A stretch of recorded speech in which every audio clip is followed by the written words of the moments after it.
राष्ट्रपति मसूद पेजेस्कियान ने इस जंग को लेकर एक अहम बयान दिया जो पूरे इलाके को महीनों तक बेचैन रखे हुए थी। उन्होंने कहा कि दुश्मन को उम्मीद थी कि इस टकराव के बाद ईरान का निजाम बिखर जाएगा, ठप हो जाएगा, सरकारी दफ्तर बंद हो जाएंगे और मुल्क का रोजमर्रा का निजाम चरमरा जाएगा, लेकिन हकीकत इसके बिल्कुल उलट रही। राष्ट्रपति मसूद पेजेस्कियान के मुताबिक तमाम मुश्किल हालात के बावजूद ईरान ने अपने इरादे, बाजार और पब्लिक सर्विसेज को चलाए रखा। उनका कहना था कि मुल्क न सिर्फ दबाव का मुकाबला किया बल्कि अपने अंदरूनी इस्तेहकाम का भी सबूत दिया। यह बयान ऐसे वक्त में आया है जब ईरान और अमेरिका के बीच समझौते को अंतिम शक्ल देने की खबरें सामने आ रही। पेजेस्कियान ने साफ तौर पर पैगाम दिया है कि ईरानी कौम ने मुश्किल दौर में हिम्मत नहीं हारी। उनके मुताबिक जंग के दौरान मुल्क के सामने कई बड़े चैलेंज है, लेकिन अवाम और हुकूमत ने मिलकर हालात को काबू में रखा। उन्होंने कहा कि जो लोग ये समझते थे कि दबाव और पाबंदियां ईरान को घुटनों पर ले आएंगी, उनकी सोच गलत साबित हुई। राष्ट्रपति मसूद पेजेस्कियान का यह बयान केवल जंग के दौर की याद नहीं दिलाता बल्कि आने वाले दौर की तैयारी का भी इशारा करता है। उनका मानना है कि अब जब बातचीत और समझौते का रास्ता खुल रहा तो ईरान के लिए नए आर्थिक मौके भी पैदा हो सकते हैं। उन्होंने अवाम से भरोसा बनाए रखने और मुल्क की तरक्की में हिस्सा लेने की अपील की है। सियासी जानकारों का कहना है कि यह बयान उन हलकों को भी जवाब है जो अमेरिका के साथ होने वाली किसी भी डील को कमजोरी के तौर पर देखते हैं। मसूद पेजेस्कियान का कहना है कि बातचीत का ये मरहला किसी दबाव का नतीजा नहीं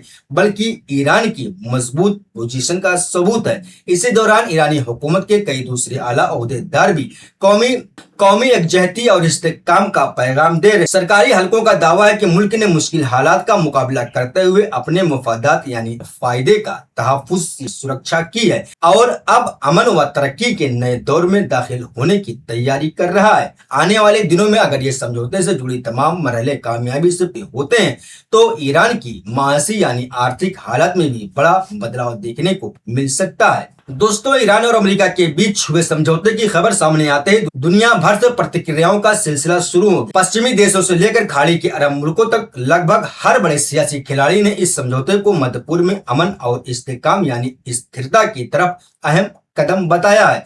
सबसे पहले ब्रिटेन के प्रधानमंत्री कीर स्टारमर ने समझौते का इस्तकबाल यानी स्वागत करते हुए कहा कि यह कदम जंग के खात्मे, इलाके में स्थिरता और स्ट्रेट ऑफ होर्मुज को दोबारा खोलने की दिशा में बेहद अहम साबित हो सकता है। उन्होंने उम्मीद जताई कि आने वाले दिनों में दोनों पक्ष समझौते के तमाम पहलुओं को पूरी तरह लागू करेंगे।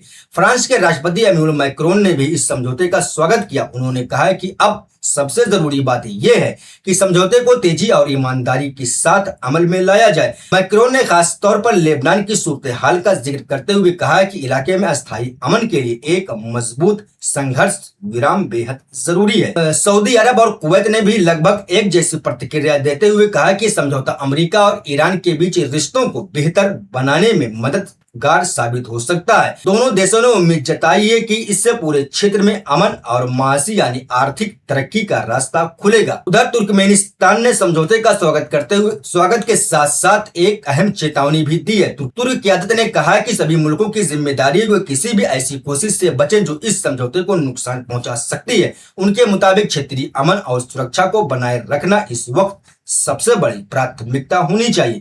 यूरोपीय आयोग की अध्यक्ष उर्सुला वॉन डेर लेयन ने भी समझौते को एक सकारात्मक पेशकदमी बताया। उन्होंने कहा कि स्ट्रेट ऑफ होर्मुज को दोबारा खुलना वैश्विक बाजार और ऊर्जा बाजारों के लिए बेहद अहम है। साथ ही उन्होंने लेबनान में अस्थायी संघर्ष विराम की जरूरत पर भी जोर दिया है और साथ ही संयुक्त राष्ट्र महासचिव एंटोनियो गुटेरेस ने सबसे गर्मजोशी भरा बयान देते हुए अमेरिका और ईरान दोनों को मुबारकबाद पेश की। उन्होंने कहा कि यह समझौता न सिर्फ तत्काल संघर्ष विराम का रास्ता खोलता है बल्कि भविष्य यानी मुस्तकबिल की बातचीत और क्षेत्रीय स्थिरता के लिए भी मजबूत बुनियाद तैयार करता है। ईरान अमेरिका समझौते की गूंज के बीच अब पूरी दुनिया की निगाहें जिनेवा पर टिकी हुई है। यही वो शहर है जहां एक तरफ समझौते को औपचारिक शक्ल दिए जाने की तैयारियां चल रही तो दूसरी तरफ दुनिया की बड़ी ताकतों के नेता G7 शिखर सम्मेलन में हिस्सा लेने के लिए पहुंच रहे हैं। अमेरिकी राष्ट्रपति डोनाल्ड ट्रंप G7 सम्मेलन में शामिल होना खास अहमियत रखता है। ऐसे वक्त में जब ईरान अमेरिका के बीच समझौते की प्रतिक्रिया अपने अंतिम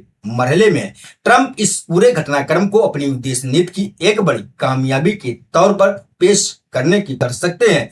सियासी हलकों का मानना है कि ट्रंप G7 के मंच से ये पैगाम देना चाहेंगे कि उनकी हुकूमत ने एक ऐसे संकट को बातचीत के जरिए सुलझाने की कोशिश की जिसने पूरे मध्य पूर्व को अस्थिर कर दिया था। अगर यूरोपीय ताकतें भी इस समझौते के पीछे खुलकर खड़ी होती हैं तो इससे समझौते को और ज्यादा अंतर्राष्ट्रीय समर्थन मिल सकता है। G7 में शामिल मुल्क America, Britain, France, Germany, Japan, Canada और इटली दुनिया की सबसे बड़ी अर्थव्यवस्थाओं में गिने जाते हैं। ऐसे में जिनेवा में होने वाली बैठकों का असर केवल मध्य पूर्व तक सीमित नहीं रहेगा बल्कि वैश्विक सियासत और मासी हालात पर भी पड़ सकता है। हालांकि अमन और बातचीत की इन कोशिशों के बीच जमीनी हकीकत अब भी पूरी तरह नहीं बदली। जब जिनेवा में समझौते और स्थिरता की बातें हो रही, उसी दौरान कब्जे वाले वेस्ट बैंक से हिंसा की खबरें सामने आ रही हैं। रमल्ला के पूर्व में स्थित दिबुवान इलाके में इजरायली बसने वालों ने बड़े पैमाने पर हमला किया। स्थानीय रिपोर्ट मुताबिक कई फलस्तीनी वाहनों को आग लगा दी गई और निजी संपत्तियों को नुकसान पहुंचाया गया है। इस घटना ने एक बार फिर ये सवाल खड़ा कर दिया है, क्या क्षेत्र में वास्तविक अमन केवल बड़े समझौतों से हासिल हो सकता है या फिर जमीनी स्तर पर भी हालात में बदलाना जरूरी होगा। स्थानीय लोगों का कहना है कि कोई पहली घटना नहीं है, इससे पहले भी कई तरह के हमले एक बार हो चुके हैं। फलस्तीनी परिवारों का आरोप है कि ऐसे हमलों के बाद उन्हें भारी माली और सामाजिक नुकसान उठाना पड़ता है जब हालात में कोई बुनियादी बदलाव नजर नहीं आ रहा। ईरान अमेरिका समझौते के बाद जहां दुनिया के कई मुल्क इस पेशकदमी का इस्तकबाल कर रहे हैं, वहीं मध्य पूर्व से जुड़ी खबरें भी लगातार सामने आ रही हैं। इनमें सबसे ज्यादा चर्चा इजराइल के दक्षिणपंथी राष्ट्रीय सुरक्षा मंत्री इतमार बेन गवीर को लेकर हो रही। यूरोपीय संघ के विदेश मंत्रियों की बैठक में बेन गवीर पर प्रतिबंध लगाने के प्रस्ताव पर चर्चा हुई है, लेकिन सदस्य देशों के बीच सहमति नहीं बन सकी। यूरोपीय संघ की विदेश नीति की प्रमुख काया कलास ने पुष्टि की कई देशों ने प्रतिबंध लगाने की हिमायत की, लेकिन सर्वसम्मति हासिल नहीं हो सकी। इस मामले ने यूरोपीय संघ के अंदर मौजूद गहरे मतभेदों को उजागर किया है। फ्रांस और इटली जैसे देश बेन गवीर के बयानों और नीतियों को लेकर सख्त रुख अपनाने के पक्ष में दिखाई दिए, जबकि हंगरी और चेक गणराज्य जैसे देशों ने इस प्रस्ताव का समर्थन नहीं किया। उधर ईरान अमेरिका समझौते को लेकर ओमान ने एक बेहद सकारात्मक प्रतिक्रिया दी है। ओमान के विदेश मंत्री बद्र बिन अहमद अल बुसैदी ने इस समझौते को कूटनीति और सामान्य समझदारी की जीत करार दिया। उन्होंने कहा कि दुनिया को इस समझौते का स्वागत करना चाहिए क्योंकि जंग किसी भी पक्ष के हित में नहीं होती है। ओमान की प्रतिक्रिया इसलिए भी बेहद अहम मानी जा रही क्योंकि वो लंबे समय से क्षेत्रीय तनाव कम करने और विभिन्न पक्षों के बीच मध्यस्थ यानी बीच बचाव करने की भूमिका निभाता रहा है। कई मौकों पर ओमान ने ईरान और पश्चिमी देशों के बीच संवाद कायम रखने की महत्वपूर्ण भूमिका अदा की। विदेश मंत्री अल बुसैदी ने कहा है कि बातचीत और समझौते का रास्ता हमेशा टकराव से बेहतर होता है। उनके मुताबिक अगर क्षेत्र यानी खित्ते के देश स्थिरता और तरक्की चाहते हैं तो नीतिक समाधान को प्राथमिकता देनी होगी। वहीं दूसरी तरफ फीफा विश्व कप 2026 के ग्रुप जी में ईरान ने अपने अभियान की शुरुआत न्यूजीलैंड के खिलाफ 2-2 के रोमांचक ड्रा के साथ की है। आज सोफाई स्टेडियम में खेले गए इस मुकाबले में दोनों टीमों ने शानदार खेल का प्रदर्शन किया और आखिर तक दर्शकों को रोमांच से भरे मुकाबले देने को मिले। दोस्तों, एक तरफ जिनेवा में समझौते और कूटनीति की बातें हो रही हैं, दूसरी तरफ गजा, वेस्ट बैंक और लेबनान जैसे इलाकों से आने वाली खबरें ये याद दिलाती हैं कि जमीनी हालात अभी भी पूरी तरह सामान्य नहीं हुए हैं।